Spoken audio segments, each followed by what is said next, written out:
제목을 크게 두 번만 우리 외치겠습니다. 시작. 사랑하라, 용서하라. 사랑하라, 용서하라.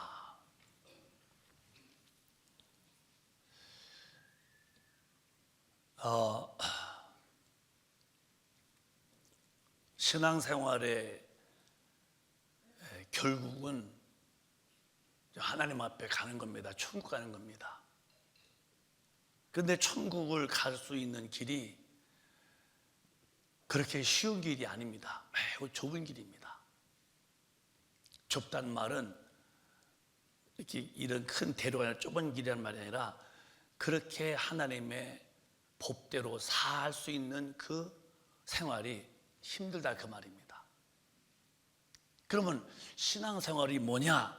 교회에 다니는 생활도 다 포함되지만은 궁극적인 목적은 내 의사가 다 이제 부서지고 이제 부인되어지고 하나님의 말씀을 듣고 말씀으로 사는 사람으로 돌아오는 겁니다. 근데 그게 쉽지 않습니다. 좁은 길을 걸어가라는 말은 하나님의 말씀이 내게 들려오고 그 말씀을 깨닫고 말씀대로 사는 게 참 쉽지가 않습니다. 그런데 말씀을 살 때는 그게 굉장히 참 어려운 길입니다. 그래서 이 크리스찬이라는 말은 부끄러운 사람들아 이 뜻입니다. 크리스찬이라는 말은 부끄러운 사람아 이런 뜻인데 하나님의 말씀대로 사는 사람들 향하여 핍박하기 때문에 너 그렇게 사냐? 너 부끄럼 당하고 그렇게 사냐? 왜 그렇게 살아? 그래서 이제 핍박받죠. 그러나 그렇게 부끄러움을 당하면서도 하나님의 말씀대로 사는 그 생활이 좁은 길입니다.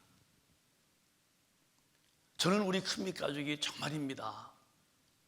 목사님이 이제 정말 애가 타는 마음으로 설교지만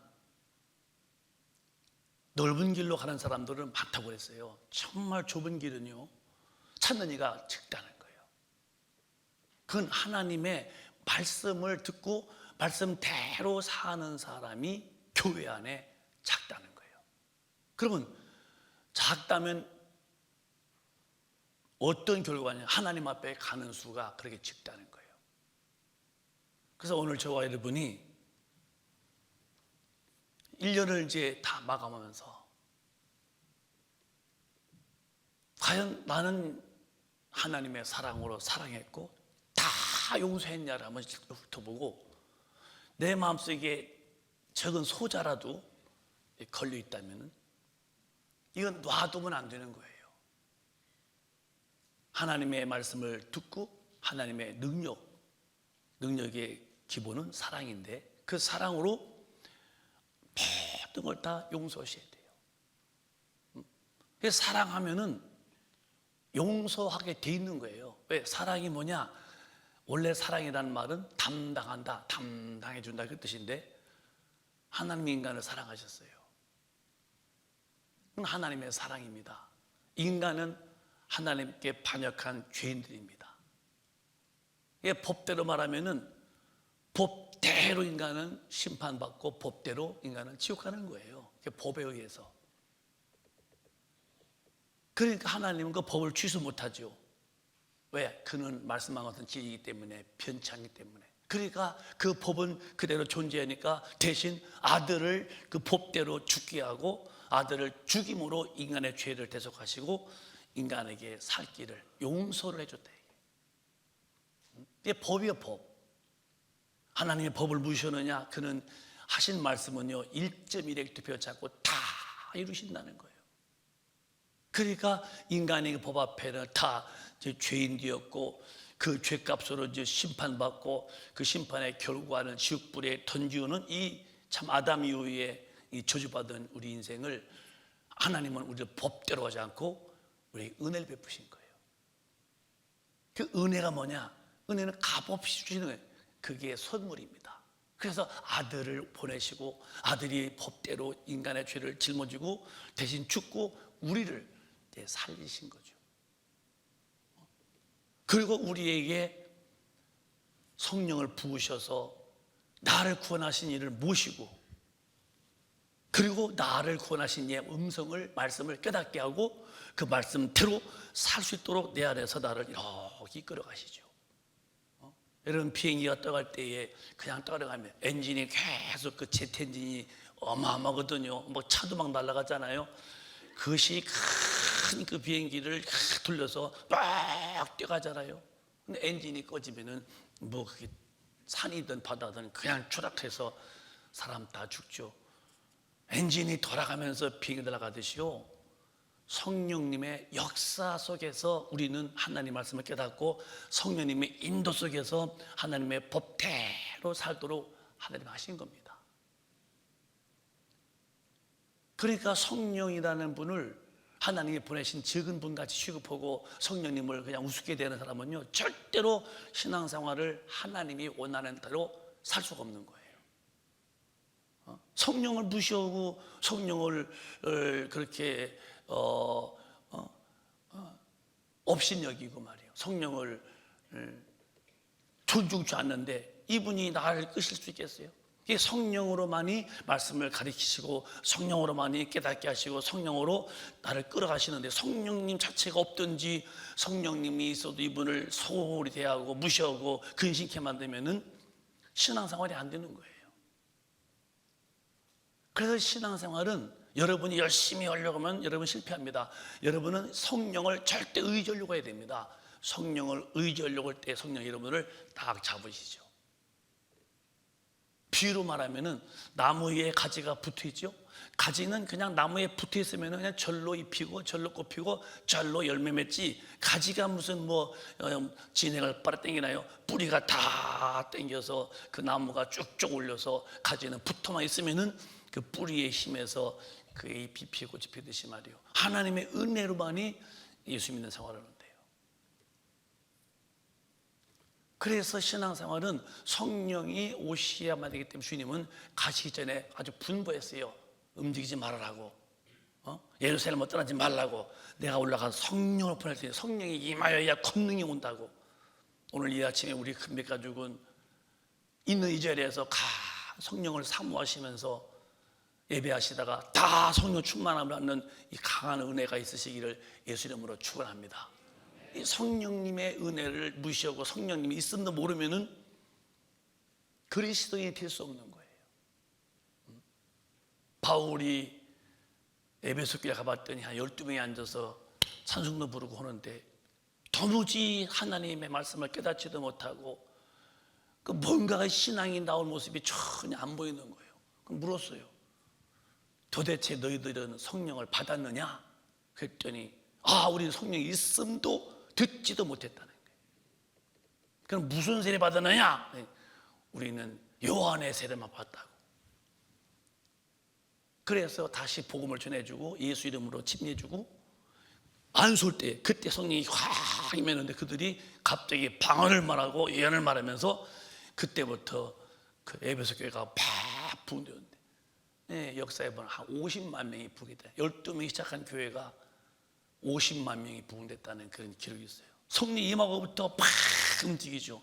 기독교인들은 교회 와서 도덕이나 윤리 배우고 수양해서 남보다 덜 죄짓고 이렇게 또 교회 와서 예배드리면서 자기 마음 하나 이렇게 격려하고 위로하고 그런 차원이 아니에요. 완전히 죄인, 하나님께 버림받은 죄인이 분명히 그 아들 예수가 오셔 죽으신 그 은혜로 죄가 사함받아야 되고, 그리고 반드시 또 그가 부활하시고 하신 다음에 오신 성령을 뚜렷하게 받아서 내 안에 모시고 그분의 인도를 확실히 받는 것이 바로 하나님의 아들이라 그랬어요. 난 여러분과 제가 이 마지막 때에, 오늘 마지막 또 12월 달에 오늘 다 성령 충만해서요, 하나님의 법대로 살지 못했던 것은 다 회개하고, 마태복음 9장 17절에는요 새 포도주는요 새 술은요 새 포도주에 담으라 그랬어요. 그렇다고 뭐 포도주라니까 무슨 이런 그게 아니라 내가 율법으로 살지 말고 율법은 흔 포도주다. 그건 낡은 거다. 그건 넣어봐야 찢어지고 만다. 마음을 새롭게 해서 이제 복음을 받아들이라 이게. 낡은 포도주는 율법을 말하는 것이고 새 포도주는 예수의 말씀. 율법은 정죄뿐이었고 율법은 다 심판뿐이고 율법은 죽이지만은 복음은 용서가 있고 복음은 살리니 이제는 이 율법을 다 벗어버리고 이제는 새 푸대에 새 심령에다 복음을 받아들여라. 그래서 이 새 푸대에다가 새술 담듯이 우리는 이제 복음을 받아서 이제 성령을 모시고 하나님의 법대로 사는 그런 사람의 꼭 되라는 거예요. 오늘 본문은 이런 말씀이십니다. 잘 귀담아 들어보세요. 베드로에게 그 제자들에게 주님이 그 앞에 보면은 용서를 주겠어요. 용서해야 된다고, 용서하라고. 누가 죄 지면은 둘이 불러다가니 네 형제가 죄를 범하거든 가서 너와 그 사람과만 상대하여 권하라. 15절이요. 만일 들으면 네가 네 형제를 어떻게 형제가 죄 지면은 가서 둘이 만나라 이 말이에요. 만장 앞에서 너 잘못하고 하지 말고 둘이 만나. 주님 말씀이요. 야, 이리 와봐. 둘이 너 그때 잘못한 거 그거 너 고쳐야 된다. 이렇게 성경은 분명히 둘이 만나서. 근데 사람들은 그렇게 않죠. 잘못하면 저 사람이라고 이렇게 막 만장 앞에서 그러죠. 그건 다 죄가 되는 거예요. 만일 네 형제가 범죄하거든 가서 너와 그 두 사람만 상대하여 권하라. 이게 쭉 용서를 해주라고. 그러니까 베드로가 이제 묻는 겁니다. 주님, 형제가 나한테 만약에 용서를 빌면은 잘못하면 몇 번 용서하리까 그랬어요. 주님이 가만히 계셨어요. 그러니까 베드로가 본인의 마음속에서 가장 큰 뜻, 유대인들에게 7자는 아주 큰 수입니다. 그러니까 내가 7번이나 하오리까 이렇게 이제 큰 마음으로 주님이 웃으시면서 참 훌륭하다. 네가 그 정도 포부가 컸구나. 칭찬한 게 아닙니다. 주님이 아주 강하게 야 70번이라도 7번을 웃어줘라. 그러니까 베드로는 내가 내는 큰 마음으로 7번 얘기했는데 주님의 말씀은 70번을 7번도 해줘라. 여러분 70번도 쉽지 않은데 그걸 또 7번 해줘라. 그러니까 어떠한 죄든지 상대방에게는 걸리지 마라. 다 용서해 줘라. 왜? 기독교의 본질은 사랑과 용서입니다. 인간에게 하나님의 사랑이 오셔서 그 사랑으로 지옥 갈 죄를 다 용서하신 그 은혜가 이 교회 안에 막. 근데 이 시대에는 교인들이 말이요. 모르겠어요. 마지막 때라 그런지 정말 교회 안에 사랑이 없습니다. 교인들에게 사랑이 없습니다. 그래서 서로가 서로를 뒤에서 hun담하고 서로가 서로를 미워하고 그러니까 교회 와서 위로를 받고 이렇게 좀 인생을 좀 살아보고 싶은데 왔는데 교회는 별의별 사람이 다 모이잖아요. 근데 그렇게 한 사람 한 사람을 사랑으로 다 품어줘야 되는데 내 의가 기준이어서 내가 아니면 아니라고 그렇게 내 의가 기준이어서 내 뜻이 아니면 틀렸다고 이러니까 겨우 교회 왔다가 또 상처받아서 또 교회 안 간다고 그러고. 교회의 기능은 그렇게 되면 안 돼요. 우리가 지금 오늘 본문이지만 주님이 하신 말씀이에요. 70번 7번 용서해 주어라. 무지한 용서는 겁니다. 그러면서 비유로 어떤 사람이 임금 앞에서 1만 달란트 큰 돈입니다. 빚졌는데 갚을 수 없어요. 너 팔어.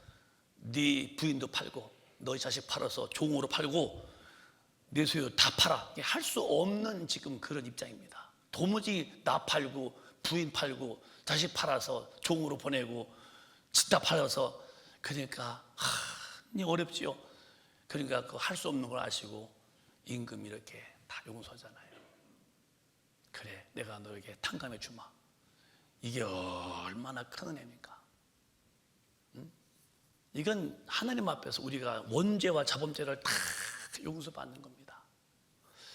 그렇게 용서받았는데 이분이 집에 가다가니 100데나리온, 그건 쬐그만 돈이요.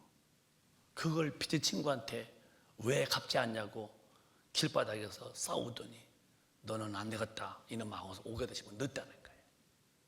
그 이야기를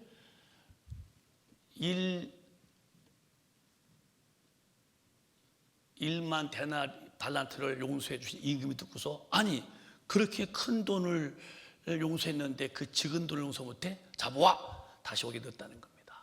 이러면서 너희가 형제를 마음속에서 중심에서 진실로 용서하지 않으면 너도 용서가 없다는 거예요. 잘 귀담아 들어보세요. 목사님이 최대한 쉽게 말해볼게요. 내가 은혜 받아서 하나님께 용서받으면 나도 은혜를 베풀어야 한다는 거예요. 내가 주님께 용서받은 사람이라면 나도 모든 사람 용서해야 한다는 거예요. 근데 이 시대는요, 이 1만 달란트 이 탕감 안 받은 사람이 그 임금의 은혜를 고마워하지 않아요. 당연하듯이 용서했으면 좋습니다 이러시. 그렇습니까? 감사. 그러니까 내가 주님 앞에 죄사함 받은 것이 크게 느껴지고 크게 너무 감사하면은요, 내 주변의 사람들에게 걸릴 때 용서 못할 사람은 아무도 없습니다. 저는 제같이 고백해요. 나는 벽에 못이 박으면은 그 못 때문에 이렇게 못이 걸려요. 그 왜 못이 걸렸냐 그러면 못 때문에 걸려 있는 거예요. 이게 못을 빼면은 못이 떨어지겠죠. 내 마음속에 그 마귀의 마음은 미움이요. 그래서 가인이 그 마귀의 동생을 미워해서 죽이듯이 내 속에서 미움이 빠지고 하나님의 사랑만 오면요, 아무도요 궁격이 여질 뿐이지 믿음이 커서 내게 사랑만 오면요 미울 사람은 아무도 없습니다. 만약에 오늘 우리가 이제 이렇게 이제 1년 마지막을 하면서 이제 내가 마음속에 굉장히 상처 있고 나를 괴롭혔다 뭐 그런 사람 많지죠. 그래도 내 편에서 내가 나를 사랑한다면은 다 놔야 돼요. 다 용서해야 됩니다. 왜? 하나님의 은혜를 입은 사람은 나도 은혜를 베풀어야 돼요. 기독교인은 용서를 하면서 사는 거예요. 더 나아가서는 나도 불의해서 죄를 지을 수 있다면은 내가 용서해 주었어야 내가 불의할 때도 잘못했습니다. 그러면은 하나님이 용서해 주신다는 거예요. 그러니까 우리가 이 땅에 살 동안에 나는 내가 의가 규진이 용서 못해요 이렇게 살면은 자기도 망하고 또 그렇게 사는 그 삶은 절대로 행복하지 않습니다. 나는 우리 큰빛 가족을 사랑해요. 순수히 보라 이 말이에요. 좀 더 온유해서 하나님의 말씀에 고분고분해지는. 그래서 주님이 뭐라고 해서 날 따라오려거든 너를 부인해라. 주님의 말씀이야. 너 부인해라. 이게 쉬운 말 아니에요. 나를 따르려면은, 주님 앞에 따르려면은, 오려면은 너 부인해라. 너를 없애요. 그러면 나를 부인하는 방법이 뭔데요? 너 네 십자가 져라. 자기 십자가. 자기 십자가. 날마다 자기가 죽는 거예요. 바울도 날마다 죽는다고. 그러니까 나를 따라오려면 너를 부인해. 네가 부인돼야지. 네가 버티면 내가 너를 상대 못하냐. 너 부인. 그러면 네가 부인돼서 사는 길이 뭔지 아냐? 자기 십자가. 주님의 십자가는 인류의 죄 때문에 죽었지만 네 십자가는 너를 위해 죽어라. 날마다 육신의 기질을 죽이면서 나를 따르라 이 말이죠. 그러면 우리 성도분들이 천당 가려고 이렇게 이제 예수 믿으면 처음은 안 된다 치다도 자꾸 그렇게 이제 1년 지나 2년 지나면서 내 영이 강해져야죠. 근데 여전히 나는 사람을 보면은 내 의가 기준이요. 내가 배기 싫으면 다 배기 싫은 거예요. 내가 안 맞으면 다 아니야. 언제까지 그렇게 하시다가 주님이 오실 때에 열 처녀가 밤이 새도록 신랑 온다고 그렇게 사모했는데, 매일 밤마다 신랑 온다고 열 처녀가 했는데 막상 딱 주님 오시더니 5명 비켜. 넌 모른다 이게요. 왜? 교회만 다녔지 주님을 만날 준비를 안 한 사람. 다시 말하면 오늘 하나님의 법대로는 안 살았어요. 교회만 다녔어요. 밤마다 신랑 온다고 기다렸는데 주님 만날 준비, 기름 준비 못했어요. 이게 다 주님 우리에게 교훈하시는 거예요. 여러분, 오늘 마지막 12월 달 오늘 다 해가 가기 전에 오늘 깨끗 정리할 게 있어요. 여러분, 나는 안 돼요. 성령의 힘이 임하도록 기도하셔서 마음의 못을 빼어서 옷이 안 걸리듯이 다 용서하세요. 그래야 여러분이 하나님의 나라에 갈 수 있고 마음이 행복한 거예요. 몸도 그래야 건강해지는 거예요. 미워하고 사람 비판하고 사람 정죄하고 사는 사람 절대로요 하나님이 그를 붙들 수가 없어. 그를 기다려 돌아오라고 회개할 만큼 붙들어 잡을 수가 없어요. 왜? 아직 더러워서. 그가 돌아올 때에 딱 끌어안듯이 탕자가 돌아올 때, 왜 오늘 기독교는 그럴까 싶을 때에 나는 우리 큰빛 가족에게 말씀드려요. 오늘 다 여러분 성령의 능력으로 사랑을 받으셔서 가정부터 내 이웃부터 교회로부터 다 여러분 많은 일이라도 다 용서하시기를 주님의 이름으로 축원합니다. 진실입니까? 주님 앞에 가려면은 갈 준비를 해야 돼요. 우리가 열 처녀 가운데서 버림받은 너 모른다는 그들이 그냥 있었나요? 신랑 온다고 얼마나 준비했는데 막상 오시더니 이게 웬일이요? 모른다는 거예요. 날 떠나라고. 만약에 내가 그 음성을 들었어요. 평생 주님 앞에 예배드리고 예수 믿었는데 내가 죽든 주님 오시든 주님이 나에 대한 대우는 너 모른다? 날 떠나라. 그러면 그게 지옥인데 다시 구원받겠어요? 무섭죠. 난 정말 우리 성도분들이 다 성령 충만해서 하나님께 은혜 받은 것이 크게 보이고 은혜 너무 큰 은혜다. 그래서 누굴 만나도 다 은혜를 베풀 수 있는 그런 은혜 받은 자의 모습이 은혜 베푸는 모습으로 다 보여지시는 참 성숙한 주님 닮은 종들이 되시기를 주님의 이름으로 축복합니다. 이게 안 되면 안 됩니다. 목사님은 지금 조금 말해보는 거예요. 그러면 목사님 저는 그렇게 안 돼요. 미운 놈은 그냥 끝까지 미웠고요. 싫은 건 막 하기 싫어요. 그게 원래 인간입니다. 그러니까 날 잘해주면은 집사님 사랑해. 좀 마음은 그 집사 난 싫어. 이렇게. 어제까지도 집사님 오늘 난 그 집사랑 내 얘기 안 해. 이게 인간 한계입니다. 이게. 여기에서 어떻게 할 거냐? 하나님이 그 사랑 가져오는 게 아니고 하나님의 사랑을 주시겠다는. 갈라디아서 5장 한번 읽어보시자고요. 한번 다 같이 또박또박 읽어봐요. 갈라디아서 5장. 성령으로 오는 큰 능력이 있어요. 시작. 오직 성령의 열매는 사랑과 희락과 화평과 오래 참음과 자비와 양선과 충성과 온유와 절제니 이 같은 것을 금지할 법이 없느니라. 금지할 법이 없어요. 아무리 권력도 아무리 어떤 위험한 사람이 하지마 그래도 성령으로 딱 우러나오는 힘은 금지가 안 돼요. 날 죽여도 나 해야 돼. 죽여봐 나를. 내가 그렇지 놈은 내가 날 죽인다고 안 할 줄 알아. 이렇게 딱 이렇게 말씀을 지키는 일에 목숨을 걸죠.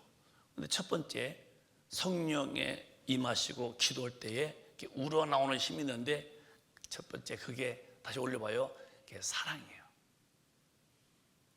다 같이 해봐요. 사랑. 이 사랑은요 인간에게서 만든 게 아니에요. 하나님이 주시는 사랑이 있어요. 이걸 조건이 없는 모든 자를 사랑하는 사랑이에요. 이게 없으면 안 되는 거예요.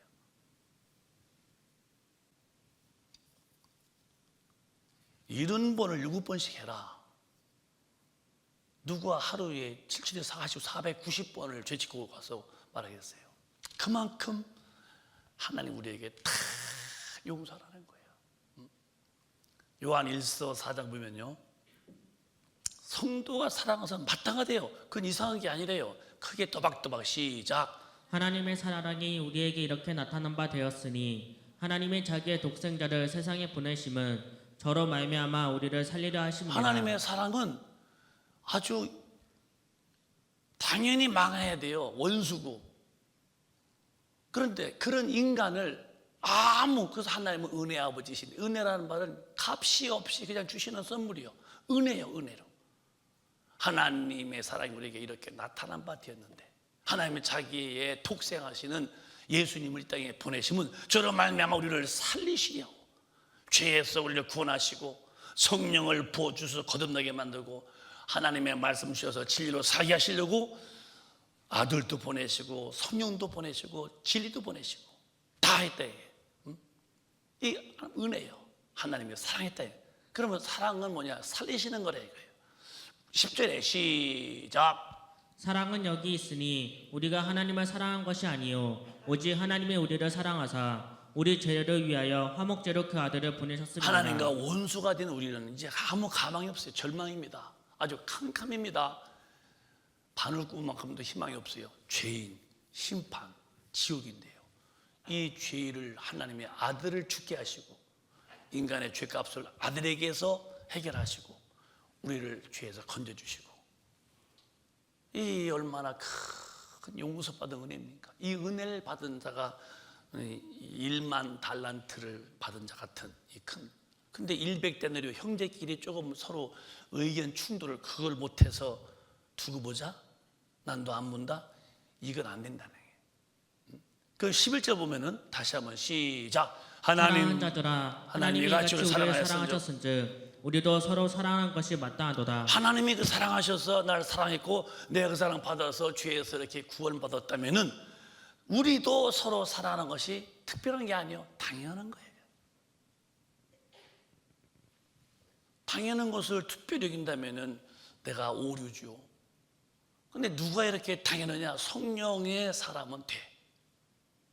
이 교회는 다니는데 성령을 무시하고 성령을 마치 무슨 하나님 보내신 조그만 신처럼 여기니까 하나님은 아버지, 하나님인데 성령은 뭐 별거 아닌 걸 여기고, 이게 이제 신앙의 큰 오류를 범하는 거예요.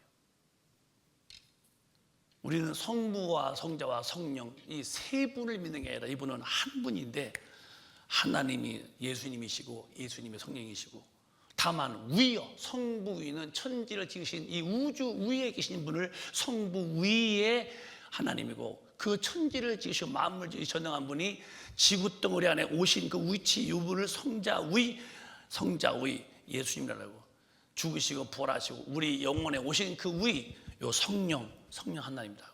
위는 달라도 한 분인데요. 성령을 하나님은 아주 귀하게 여기고 하나님 아버지라고 하는, 성령은 애기에게 이런 식이니까 신앙의 패배, 실패하는 거예요. 우리가 서로 사랑하는 것은요 특별한 게 아니에요. 성령의 사람은 바탕, 사랑은 뭐냐? 사랑은 허다한 허물을 덮는 거예요. 가정에서든 부부지간이든 교회 형제든 사회 어디서든 내가 나를 사랑한다면요, 내가 내 영혼을 사랑한다면은 오늘 예수 이름으로 다 여러분 성령의 힘을 힘입어서 용서하시기를 바랍니다. 이건 중요한 얘기를 목사님이 잘근잘근 조용히 말하는 거예요. 그냥 다니다니 큰일 납니다. 나는 나대로 살고 내가 말해, 나는 용서하는 운동이 벌어져야 돼요. 교회의 부흥이나 가정의 행복은요, 가정에서 아버지가 훌륭하다고 가정 행복이 아니에요. 가족끼리 서로 사랑을 해, 용서를 해야 돼 행복한 거예요. 교회도 목사님이 한 분이 훌륭하다고 설교 잘한다고 부흥되는 거 아니에요. 교우들이 서로 사랑을 해야 돼요. 교우들이 서로 용서를 하고 살아야 돼요. 왜? 교회에는 만이면 만, 천이면 천, 별의별 분이 다 오셔. 내가 기준 되어서 나한테 안 맞으면은 다 아니라면은 그런 교인들은 여전히 부딪히고 그 부딪히는 아픔의 소리가 들려나오고, 근데 서로가 사랑하면요 깨끗하잖아요. 사랑하는 여러분, 오늘 저와 여러분은 다시 마음을 새 푸대를 만드는 마음으로 복음을 담아야 되는데, 오늘 성령의 의지에서 사랑을 받아서 어쨌든 내가 마음이 아팠고 내 역작이 깨지게 하고 힘들었던 그런 걸 다 용서하시는 하나님의 은혜가 오늘 임하시기를 예수 이름으로 축복합니다. 이건 억지로라도 내가 성령을 모시고, 그래서 이제 주기도문을 읽고서 이제 우리 기도자고요. 주님이 이렇게 말씀했어요. 마태복음 6장에 시작. 우리가 우리에게 죄 지은 자를 사하여 준 것 같이 우리 죄를 사하여 주옵시고, 우리가 우리의 죄를 용서해 준 것처럼 내가 또 죄 지을 때도 내 죄도 사하여 주고, 내가 남의 죄를 용서하지 못했다면은 내가 지은 죄를 쭉 밤새 불러도 주님은 딱 법을 정했어요. 내 죄는 용서가 안 된다. 천당 가는 길이 교회 와서 예배 왔다 가고 찬송 하나 부르고 이렇게 해서 가는 게 아니라 하나님의 말씀으로 내가 어느덧 사라지어지는 새로운 피조물로 변화받아야 돼. 우리 그 은혜가 있으시기를 예수 이름으로 축원합니다. 서로가 만나면은 흥을 느껴줘야 돼요. 아픔 주지 마. 부족하면은 더 잘했다고 하고, 서로 만나면은 서로 힘을 주는 그런 언어, 야 잘할 수 있다고 싹 밀어주고. 왜? 예수는 생명이거든요. 생명을 얻게 하고 풍성히 생명 얻는 길인데 일으키고 힘주죠. 막 누르고 막 다리 걸어 넘어뜨리고 그럽니까? 오늘 본문의 마지막 절 35절에도 내가 진실로 형제를 용서하지 않으면은 너도 네가 죄 지을 때 나는 내 죄를 용서하겠다 해요. 또박또박 시작. 너희가 각각 중심으로 형제를 용서하지 아니하면 내 천부께서도 너희에게 이와 같이 하시리라. 믿으시면 그게 아멘. 정말 여러분 기억하세요. 내가 중심에서 성령의 도움으로 형제를 용서하지 아니하면 내 천부께서도 너에게 똑같이 용서 안 해주겠다네. 이런 말이 얼마나 천당 가려고 예수 믿는 건데 주님께 용서받지 못한 영혼으로 산다면 어떻게, 그러니까 주님은 너희 힘으로 안 되니까 내가 널 세상 끝날까지 너희 속에 와서 돕겠다. 어떻게 해요? 성령이 도와주겠다. 성령님이. 여러분 가정에서도 성령 충만하면요 정말 화기애애합니다. 가장 큰 힘이요 여러분 팔뚝 힘이 아닙니다. 대포가 아닙니다. 가장 큰 힘은 하나님의 사랑이 가장 큰 거예요. 오늘 성령 충만하도록 기도하시면서 여러분 올해 여러분 마음에 상처 주고 아픔을 주고 힘들었던 분들 여기 도사리고 있으면 안 돼요. 내 영이 죽어요. 다 용서하시고 새 푸대를 만들어서 새해에는 더 큰 은혜 받으시기를 예수 이름으로 축원합니다. 오늘 정리를 깨끗이 정리정돈을 깨끗이 하시기를 예수 이름으로 축원합니다. 축원합니다. 두 손 번쩍 뜨시고, 정말 여러분 교회 안에는 여러 불려고 오시는 거예요. 세상에는 너무 악한 사람, 거기에서 내가 살 길은 사랑만 있으면 돼요. 내 영혼 지키는 것은 사랑으로 다 덮어줘. 미워지 마. 국률로 보면 돼요. 안 됐다. 내가 기도해 줘야지. 우리를 국률에 풍성하신 주님이 나를 위해 죽으시면서 지옥과 죄를 살리냈잖아요. 그분이 다 용서했잖아요. 나도 용서할 수 있잖아요. 안 되지만 성령으로 됩니다. 그러니까 성령님이여 나에게 오늘 능력으로 임하여서 사랑을 달라고, 용서를 힘 달라고 동성으로 기도합니다. 주야 주야